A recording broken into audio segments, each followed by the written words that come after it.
Contract wife की जीवनसाथी भाग 12. अन्वी आज तिच्या माहेरी आली होती, कारण 2 दिवस अगोदरच सौरभ परत आला होता. त्यामुळे आज ऑफिसमधून लवकर निघून आली होती. आर्यन आणि बाबाच्या बोलण्याला 3-4 दिवस झाले होते आणि आज त्याचा शेड्यूल जास्त बिझी नसला तरी त्याने बनवून घेतलं असतं, पण बाबांनी त्याला कात्रीत पकडलं होतं. त्यामुळे त्याला नाईलाज होता.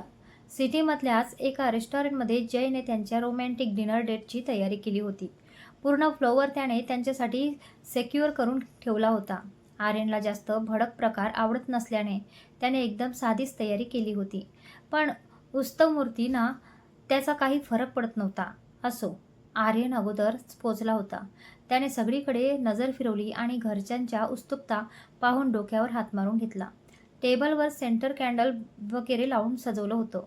एका कपलसाठी ते परफेक्ट होतं, पण त्याला त्यात इंटरेस्ट नव्हता. त्याने जाऊन सरळ खुर्ची ओढून बसला. त्याला माहिती होतं ती येणार नाही, कारण त्याच्यासोबत तिला टाईम स्पेंड करायला आवडत नाही, हे त्याला चांगलंच माहिती होतं. रूममध्ये पण सोबतच असल्यावर सुरुवातीला ती श्वास मोजून घेत असायची. त्याने एका उसासा सोडला आणि फोन उचलला आणि फोन बघत बसला. त्याने साधा सरळ प्लॅन बनवला होता. ती आली नाही की इथेच राहायचं आणि दुसऱ्या दिवशी घरी जायचं. असं, पण ती तिच्या घरी गेली होती म्हणून तो निवांत बसला. अन्वीला डिनरला जायला आईने तयार केलं होतं आणि तिला तेव्हाच समजलं घरच्या सगळ्यांनी प्लॅन केला आहे, म्हणून ती नाईलाजाने तयार झाली. दुपारी ती ऑफिसवरून लवकर घरी गेली होती. फ्लॅट खूप दिवस बंद असल्याने सौरभ आणि तिने मिळून साफ केलं. मग वेळ असल्याने थोडा वेळ आराम केला. संध्याकाळी अगोदर सौरभ बाहेर गेला होता. आज कॉफी प्यावी वाटली म्हणून तिने कॉफी बनवायला घेतली. अचानक चहाप्रेमी असणारी ती आधेमध्ये सारखं कॉफी पित असायची. कॉफी पिऊन झाल्यावर ती आवरायला गेली.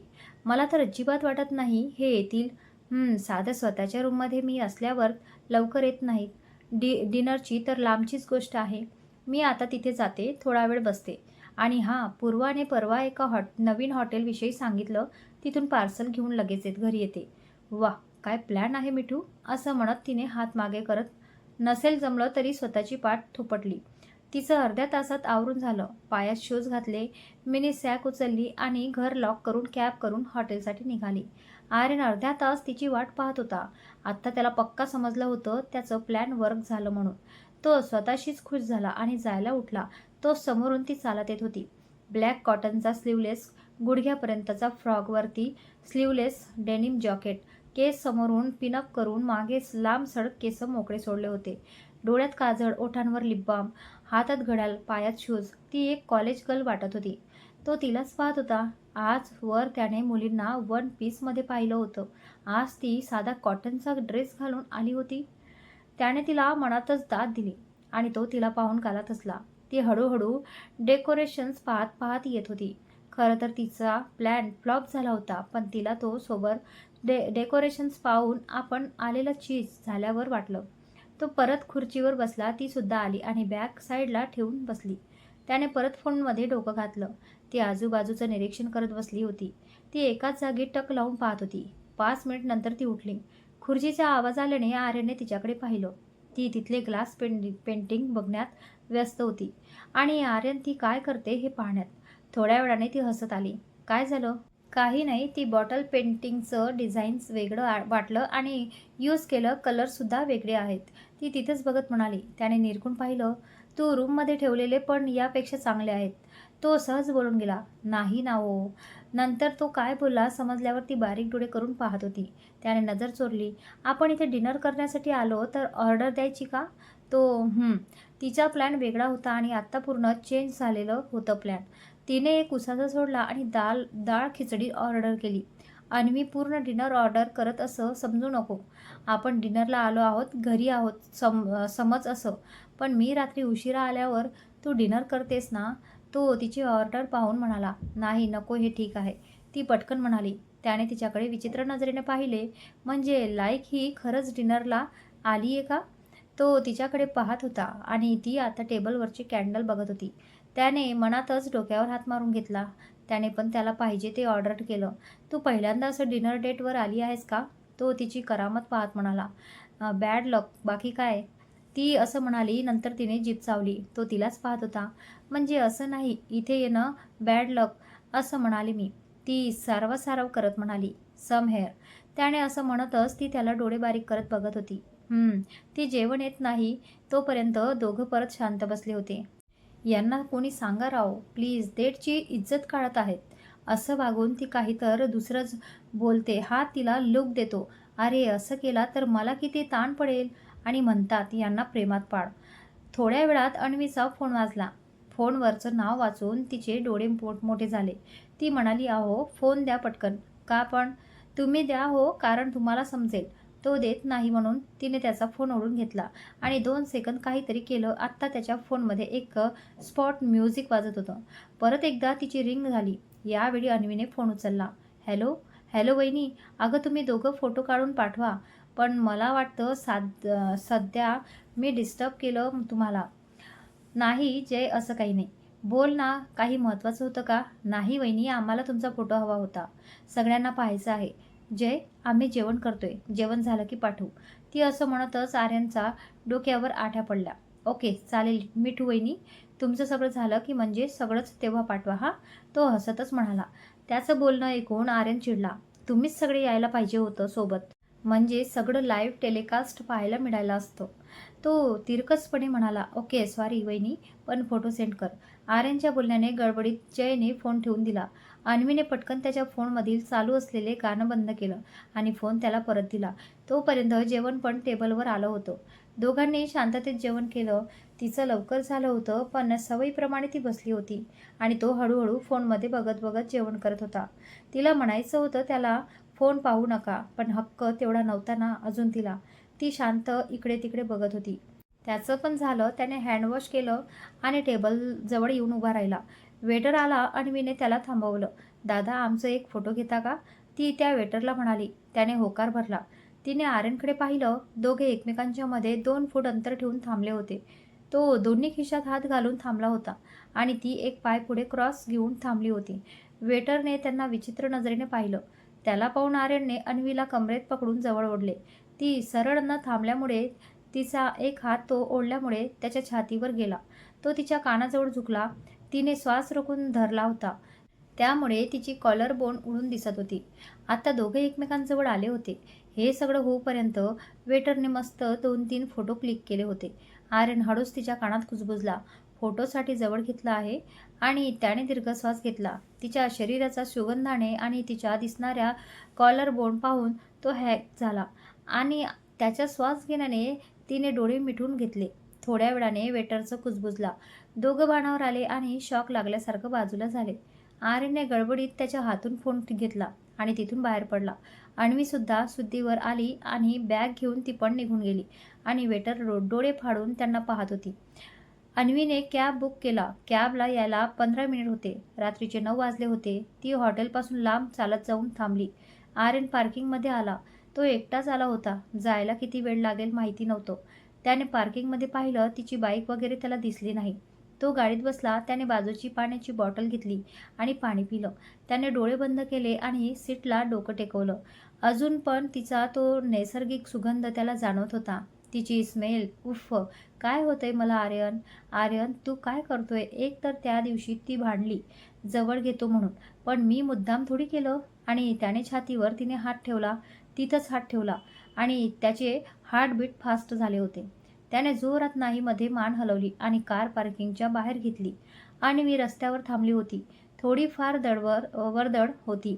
तिने हाताची घडी घातली आणि दोन्ही हात दोन्ही हाताच्या दंडावर घासले आणि तिचे ते गुजबम अजून तिच्या हातावर जाणवत होते. काय होतं हे? त्याचे ते क्लिअर चॉकलेटी डोळे. आणि परत तिने डोळे बंद केले आणि असं वाटत होतं तो जवळच आहे. असं मला पहिल्यांदा झालं आहे. असं तर तेव्हा पण कधी झालं नाही जेव्हा कधी तो माझ्याजवळ आला. असं कधी होत असतं? यांचा टच मला वेगळा का वाटला? ती स्वतःसोबत बडबड करत होती. तोपर्यंत तिच्या समोर आर्यनची गाडी येऊन थांबली. तुला बाईक आणायला काय झालं होतं? त्याने गाडीतून तिला विचारलं. मूर्ख, ती मनातच म्हणाली. का म्हणाली तुम्ही? गेस करा. पेट्रोल संपलं होतं. तिने तिरकस पण उत्तर दिलं आणि त्यांच्या डोक्यावर आठ्या जमा झाल्या. भरणार कधी? तो रागात म्हणाला. तुम्ही सॅलरी वेळेवर दिली की? ती गालात हसत म्हणाली. Get in. तो नजर समोर वळवत म्हणाला आणि आता ती त्याला रागात बघत होती. तो आता काही आपलं ऐकणार नाहीये हे तिला समजलं. ती चुपचाप गाडीत बसली. पावसाळी रात्र असल्याने ढग वगैरे दिसले नसले, तरी विजांचा आवाज येत होता. एवढ्या दिवसात पहिल्यांदा दोघे एवढा वेळ सोबत होते. गाडीत बसल्यावर तिने त्याच्याकडे पाहिलं. तो शांतपणे गाडी चालवत होता. तिने सुद्धा फोन काढलं आणि कॅब कॅन्सल केली आणि सौरभला फोन केला. हॅलो भाई, हां बोल. कधीपर्यंत येणार आहेस घरी? अगं अर्जंटमध्ये मला काही डॉक्युमेंट्स घ्यायला मेन ऑफिसला जायचं आहे. तेच मी निघालो आहे. सॉरी, मी लवकर येण्याचा प्रयत्न करेन. मला माहिती असतं तर मी तुला उद्या बोलावलं असतं. भाई कसा रे तू? आज आपण दोघं मिळून सिरीज बघणार होतो आणि तू आहेस की येणार नाहीये? ती गाल फुगत म्हणाली. अगं आता काय बोलू मी? सॉरी ना. आणि तुम्ही दोघं डेटवर गेला होता ना? काय झालं का तुमचं भेटून? एक दिवस तर सोडा मान भाऊजींना बायकोला मिठू दोघं एकमेकांसोबत. तो पुढे बोलणार तोच अन्वीमध्येच म्हणाली. ठेवते मी फोन आणि तुझं लेक्चर पण तुझ्याजवळ ठेव. अन्वीने असं म्हणत फोन ठेवून दिला. तोपर्यंत आर्यने तिला आवाज दिला. तिने त्याच्याकडे पाहिले. आपल्या घरी येणार आहेस का? नाही, मी सौरभ दादाकडे राहणार आहे. ती कन्फ्यूज होऊन म्हणाली. मग ॲड्रेस सांगतेस का नाही? मला त्याशिवाय कसं समजेल? तो परत तिरकसपणे म्हणाला. सांगते. असं म्हणत तिने त्याला पत्ता सांगितला. परत दोघे शांत बसले होते. फक्त गाडीचा आवाज येत होता. नंतर अन्वीची चुडबुड चालू झाली. काय झालं? त्याने वैतागून विचारलं. तुम्ही ते AC बंद करता का? आत्ता करावं लागेल. त्याने त्याचं टोनमध्ये उत्तर दिलं आणि AC बंद करायला हात पुढे केलं. तोच अन्वीचा हात मध्ये आला. आता त्याचा हात तिच्या हातावर होता. दोघांची नजरानजर झाली आणि पटकन हात काढून घेतला. काही गरज नाहीये, सहन करते मी. असं म्हणत ती खिडकी बाहेर बघायला लागली. त्याने तिच्याकडे पाहिलं आणि AC बंद केलं. 2 मिनिट नंतर तिला समजलं. परत अन्वीने AC चालू केलं. 2 सेकंद नंतर त्याने परत बंद केलं. आपको तकलीफ क्या है? वैतागून तिच्या तोंडून हिंदी निघाली आणि त्याने तिच्याकडे विचित्र नजरेने पाहिलं. हिंदी ते हिंदी वरून तिची बोलण्याची वेगळी टोन. मला काहीच तकलीफ, सॉरी, प्रॉब्लेम नाहीये. त्रास तुला होतोय म्हणून. मग एवढी वीक नाहीये मी, करू शकते सहन, ती तिरकसपणे म्हणाली. त्याने आता गाडीकडे लक्ष दिलं. मग दोघांनी तोंडाला कुलूप लावून शांतपणे घर गाठलं. त्याने गाडी पार्किंगमध्ये घेतली. ती गाडीतून उतरली. तो गाडी टर्न घेणारच होता. अहो, तुम्ही येऊन जा वरती, कॉफी करते मी तुमच्यासाठी. तिने फॉर्मॅलिटी म्हणून विचारलं. नको, असू दे, जातो मी. घर इथून अपोजिट पडतो, जायला वेळ लागेल, तो गाडी चालू करत म्हणाला. तोच त्याचं फोन रिंग झालं. हां बोल अज्जा. बाई, ते मी वहिनीला तिच्याकडे असणारे 2 बुक्स तुला द्यायला सांगितलं होतं, तेवढे घेऊन ये. सोबतच आहात ना तुम्ही? ती असं म्हणतच त्याने खिडकीच्या बाहेर पाहिलं. मिठू तिथंच उभी होती, त्याच्या जाण्याची वाट पाहत. भाई प्लीज रे, प्लीज, उद्या सुट्टी आहे, मला वाचायचं आहे. ओके म्हणत त्याने फोन कट केला आणि गाडीच्या बाहेर उतरला. अंजू म्हणाली की तू कोणते बुक्स देणार होतीस? घेऊन यायला सांगितलं आहे. तो गाडीतून बाहेर पडत म्हणाला. ओके, मी घेऊन येते. नको, मी येतो. ठीक आहे, चला, म्हणत ती लिफ्टकडे निघाली. दोघं लिफ्टमध्ये आले. रात्र असल्याने त्याच्या बिल्डिंगच्या ठिकाणी गर्दी नव्हती. लिफ्टमध्ये दोघंच होते. तो तिथल्या मिररमध्ये बघून केस सेट करत होता. अन्वीने त्याला पाहिलं केस सेट करताना, पण त्याची एक लकब होती. तिने त्याच्याकडे जास्त पाहिलं नाही. नाही तर चुकीचं वाटेल. फोन चालू केला. संध्याकाळपासून तिने पाहिलंच नव्हतं. ती नोटिफिकेशन चेक करत होती. मोठ्या लोकांचं सगळंच कसलं भारी असतं यार, फक्त यांच्या झोपण्याची स्टाईल सोडली तर, ती म्हणतच म्हणाली. झोपेची गोष्ट आठवून तिला हसू आलं. तिने परत त्याला पाहिलं. तो फोनमध्ये पाहत होता. एका हाताने केस नीट करत करत त्याच्या गोरापान रेखीव चेहरा आज ती पहिल्यांदा जवळून पाहत होती. कुठेतरी तिच्या स्वतःचं असणारं आत्मविश्वास डगमगला. आहे ते हँडसम, बट थोडी ना आम्हाला शेवटपर्यंत सोबत राहायचं आहे आणि मी यांना कुठल्याच गोष्टीत सूट करत नाही. ती अजून त्यालाच पाहत होती. असं किती पाहणार मला? का यावेळी पण काहीतरी करामत केलीस तू? ती असं पाहत आहे म्हणून त्याने विचारलं.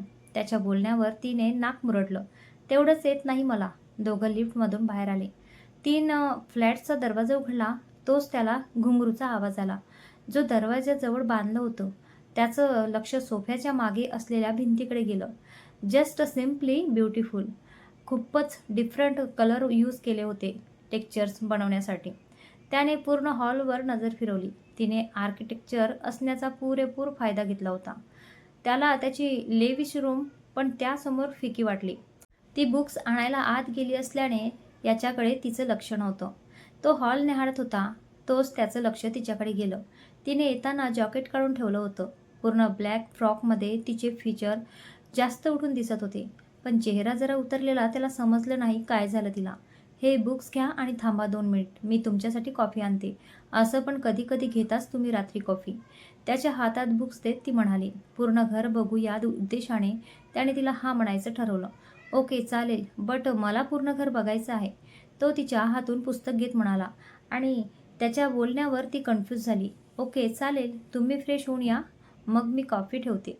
चला पहिलं तुम्हाला वॉशरूम दाखवते. सौरभची रूम नीट नव्हती म्हणून ती तिच्या रूममध्ये त्याला घेऊन गेली. तो फ्रेश होण्यासाठी निघून गेला आणि ती किचनमध्ये. थोड्या वेळात ती त्याला कॉफी घेऊन आली आणि तो हॉलमध्येच बसला होता. त्याच्या हातात तिने मग दिला आणि सोफा शेजारी थांबली. तुझं मग कुठे आहे? त्याने एकच मग पाहून तिला विचारलं. मला नकोय कॉफी, मी संध्याकाळी घेतली होती." मग तो शांतपणे कॉफी पित होता. एक तर एकच घर, त्यात दोघे एकटेच. म्हणजे यांना सोडून कोणी नव्हतं. नाही तर तुम्ही म्हणाल दोघे एकटे कसं? फिलिंग को समजो भाई. अन्वीला एका जागी थांबायला जमत नव्हतं आणि त्याच्यासमोर सोफ्यावर बसायचं पण नव्हतं. म्हणून तिने बाजूची खुर्ची ओढली आणि जरा त्याच्यापासून लांब बसली. दोघात परत सायलेन्स. एक तर दोघं पहिल्यांदा सोबत डिनर केलं, परत गाडीत सोबत, आता घरात पण सोबत. एकमेकांना जास्त ओळखत नसल्याने काय बोलावं हे पण समजत नव्हतं. आणि नातंच त्यांचं असं होते की काय म्हणावं. दोघं नवरा बायको असून सुद्धा त्यांच्यात प्रेमाचं नाजूक नातं नव्हतं. गुंफयाच्या अगोदर त्यांनी त्याला पूर्णविराम दिला होता. अन्वीने त्याच्याकडे पाहिलं. तो शांतपणे कॉफी पित होता. आता तिला एका जागी बसणं शक्य नव्हतं. कधी एकदा बेडवर पडते असं झालं होतं. तिची चुळबुळ चालूच होती. काय झालं का तुला? तो तिला बघत म्हणाला. काही नाही." ती पाठ आणि पोटावर हात फिरवतच म्हणाली. तिला हळूहळू घाम पण येत होता. तरी ती शांत बसली. आर्यनने तिच्याकडे पाहिलं. "मला पूर्ण फ्लॅट पाहायचा आहे, बघू शकतो का मी?" तो मग खाली ठेवत म्हणाला आणि उठून उभा राहिला. "सीट, मी यांना जा म्हणू शकत नाहीये ना. थांबा काय करू?" ती मनातच म्हणाली. "हो हा चला मी दाखवते." असं म्हणत ती पुढे निघाली. हॉलच्या पुढे किचन होतं. किचनमध्ये छोटा डायनिंग टेबल होतं.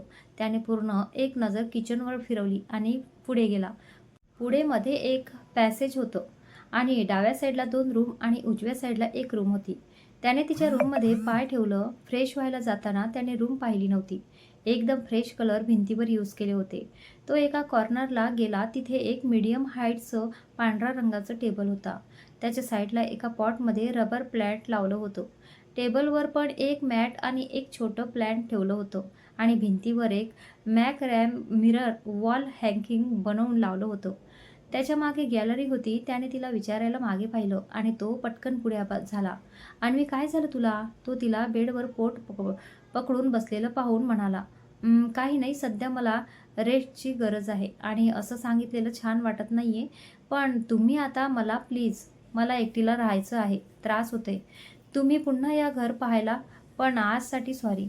तो ते बेडवरून तसंच उठून बाहेर आली. "झालं काय नेमकं पण?"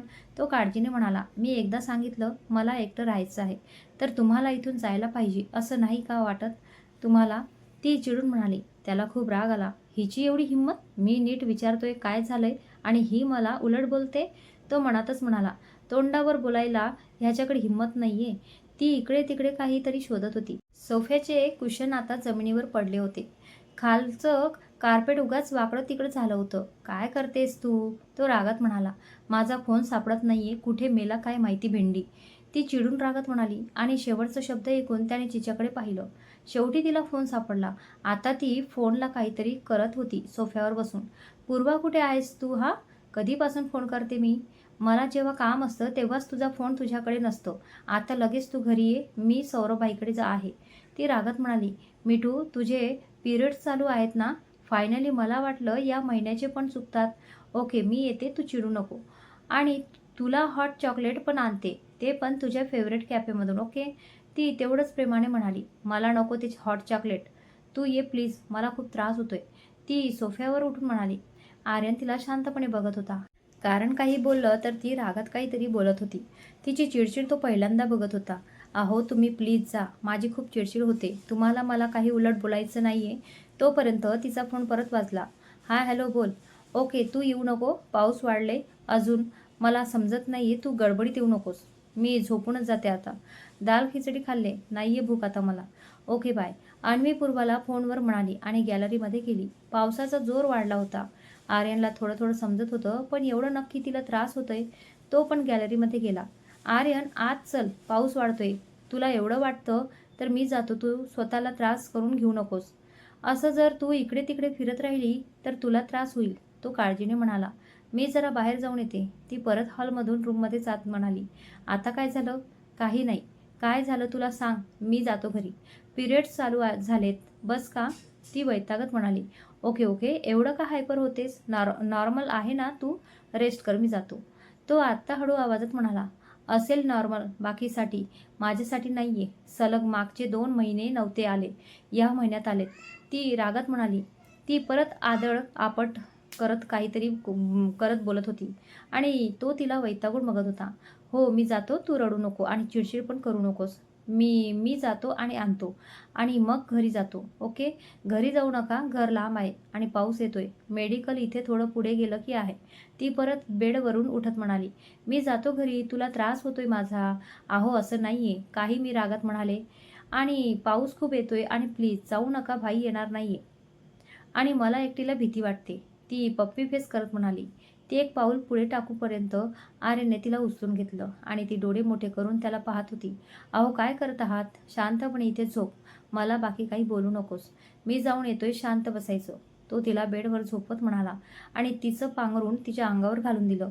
तुझी चादर नाहीये ही, ती तरी आपल्या घरी आहे. आता ते पण घेऊन फिरू? ती आपल्या म्हणाली. ती असं काहीसं आलं त्याच्या मनात. ओके ओके, मी जातो म्हणत त्याने लाईट्स बंद केलं आणि मेडिकलला निघून गेला. तिने पूर्ण अंगभर पांघरून गुंडाळून घेतलं आणि डोळे बंद करून पडली. सिट सिट यार, मी असं कसं करू शकते?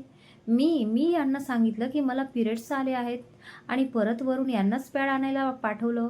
काय करू? मग मी पण एक तर ते सारखं विचारतच पण होतेच आणि जात पण नव्हते घरी. आणि एवढी काही मोठी गोष्ट नाहीये असं पण लोकांना उपदेश देत असतेस की तू. पण काय झालं? अगं ते स्वतःची कामं होत नाहीत, साधा रुमाल हाताने घेत नाहीत आणि हे तू मेडिकलला पाठवलं यांना? मी यांना आत्ता सॉरी आणि थँक यू म्हणते. पूर्वाला पण जमलं नाहीये यायला. ती विचार करतच होती की तिचा फोन परत वाजला. सौरभने फोन करून सांगितलं पाऊसमुळे यायला जमणार नाही. थोड्या वेळाने आर्यन आला. रूममध्ये पाहिलं तर ती झोपली होती, पण पापण्याच्या हालचालीवरून त्याला समजले ती जागी आहे. अन्वी, हे इथे टेबलवर ठेवतो, असं म्हणत त्याने पॅकेट टेबलवर ठेवलं. ती त्याच्या आवाजाने उठून बसली. तू कपडे बदल आणि मला गरम पाण्याची बॅग कुठे आहे सांग, मी तुला आणून देतो. तो दरवाजामधून उभा राहून म्हणाला. अहो राहू दे, मला सवय आहे आणि तुम्ही जाऊ नका, पाऊस वाढला आहे. भाईची रूम ओपन करून देते, तिथे झोपत आज. ती बेडवरून उठत म्हणाली. तू दाखवत नसली तरी तुला त्रास होतोय, तर चुपचाप कपडे बदल आणि मला गरम पाण्याची बॅग कुठे आहे सांग, मी तुला आणून देतो आणि शांत झोप. आणि मी झोपतो इथेच, तुला सोडून जाऊ शकत नाही. तुला रेस्टची गरज आहे तर तू आराम कर. तो काळजीने म्हणाला. पण घरी वाट पाहत असतील ना, आणि उद्या तुमचं ऑफिस पण आहे. डोंट वरी, घरी फोन करून सांगितलं आहे मी. ओके, मी कपडे बदलते. ती कबॉर्डकडे जात म्हणाली. ती म्हणाली तसंच तो बाहेर निघून गेला. ती कपडे बदलून आली. साधा टी शर्ट आणि पायजामा घातला होता. केसाची पण वेणी घातली होती. तिने बॅग त्याच्या हातात दिली आणि किचनमध्ये काहीतरी करत होती. काही हवं का तुला? तो तिची शोधाशोध पाहून म्हणाला. म्हणजे भूक लागली मला, तर मी काहीतरी बनवते. मॅगी होती घरी. ओके, तू जाऊन आराम कर, मीच बनवून देतो. अहो काही काय बोलता? नको, मी करते, 5 मिनिटमध्ये होईल. तुम्ही पण झोपा आता. तू जा, मी आराम करतो, पण तू झोपल्यावर. तुम्ही कपडे कसे बदलले? गाडीत एक्स्ट्रा कपडे असतात, मी येताना घेऊन आलो. तो फ्रीज उघडत म्हणाला. अहो प्लीज, मला कसं तरी वाटतं. असू दे, मी झोपते, पण तुम्ही काही बनवू नका प्लीज. तुम्ही थांबला माझ्यासाठी हीच मोठी गोष्ट आहे. सौरभ येणार नाहीये का? तो चाकू नॅपकिनला पुसत म्हणाला. भाई येणार नाही, पाऊस पण जास्त आहे. ओके, तू जाऊन आराम कर आणि आता प्लीज यावर काही डिस्कस करू नकोस, तो रागात म्हणाला आणि ती चुपचाप निघून गेली. त्याने पटकन मॅगी बनवली आणि घेऊन तिच्या रूममध्ये गेला. रूममध्ये पाहिलं तर ती नव्हती. गॅलरीमध्ये हालचाल जाणवली म्हणून तो गॅलरीमध्ये गेला. गॅलरीमध्ये एका जागा रिकामी असेल तर शपथ, सगळी जागा झाडांनी भरलेली होती. त्याने सगळ्या गॅलरीवरून नजर फिरवली आणि छोटासा सोफा ठेवला होता. तिथे अन्वी ब्लँकेट ओढून बसली होती. बाहेर पाऊस पाहत. अन्वी, हा हो, या ना इथे, ती थोडं बाजूला सरकत म्हणाली. त्याने प्लेट टेबलवर ठेवली आणि तिच्यापासून लांब जाऊन बसला. तू खाऊन घे, मी जातो आणि तुझ्यासाठी कॅडबरी आणली आहे, फ्रीजमध्ये ठेवली. मी तर तुला आवडत असेल तर खाऊन घे. तो इकडे तिकडे बघत म्हणाला. आर्यन, मला काहीतरी सांगायचं आहे, ती आर्यन म्हणाली. हे पाहून त्याने डोळे आपसुकच मोठे केले. तरी तो काही बोलला नाही. हां सांग, तो फोन चालू करत म्हणाला. ते म्हणजे हे आपलं ते, ती प्लेटमध्ये चमचा फिरवत म्हणाली. म्हणजे आपलं ते काय? तो चिडून म्हणाला. चिडू नका, म्हणजे असं विचारणं बरं नाही. आपण फ्रेंड्स होऊ शकतो का? ती जरा कचरत म्हणाली आणि फोनवर चालणारे त्याचे हात थांबले आणि त्याने तिच्याकडे पाहिलं.